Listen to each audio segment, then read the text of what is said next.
حالة مرض النقرس مش ضروري تكون بتاكل لحوم بكميات كبيرة. عاوز تعرف ممكن يكون ايه السبب؟ كمل معايا لنهاية الفيديو. انا دكتورة ساندي العسال وده ABC تمام.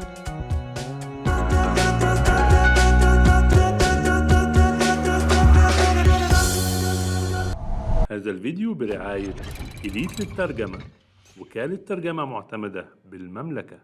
النقرس بيجي على هيئة ألم وتورم واحمرار في المفاصل، خصوصا إصبع القدم الكبير، بسبب تراكم كريستالات حمض اليوريك أسيد على شكل إبر حوالين المفصل.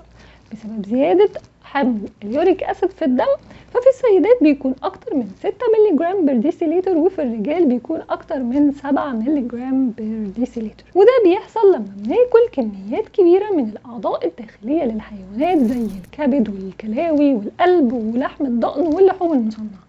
وممكن كمان تكون بتاكل أسماك عالية البيورين زي السردين والتونة والسلمون والأنشوجة وبلح البحر بكميات كبيرة. برضو لو بتاكل أكلات دسمة دايما، وممكن يكون السبب انك بتشرب مشروبات غازية بكميات كبيرة، او بتاكل حلويات مصنعة من الفراكتوز او شراب الذرة او شراب الجلوكوز زي البسكويت والدونتس والكيكات. وممكن لو انت مدخن او بتشرب كميات كبيرة من القهوة، لان القهوة مضرة للبول وممكن تسبب جفاف في الجسم، فبتقلل قدرة الجسم على التخلص من اليوريك اسيد.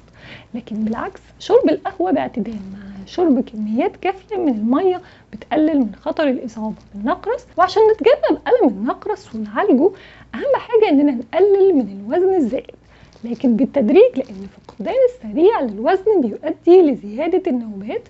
واول حاجه ان احنا هنبعد عن الاكلات اللي انا قلتها، لكن نقدر ناكل لحوم حمراء بدون دهون مرتين في الاسبوع من 90 ل 170 جرام، ونقدر ناكل الدجاج مرتين في الاسبوع، وكمان البقول نقدر ناكلها مرتين في الاسبوع.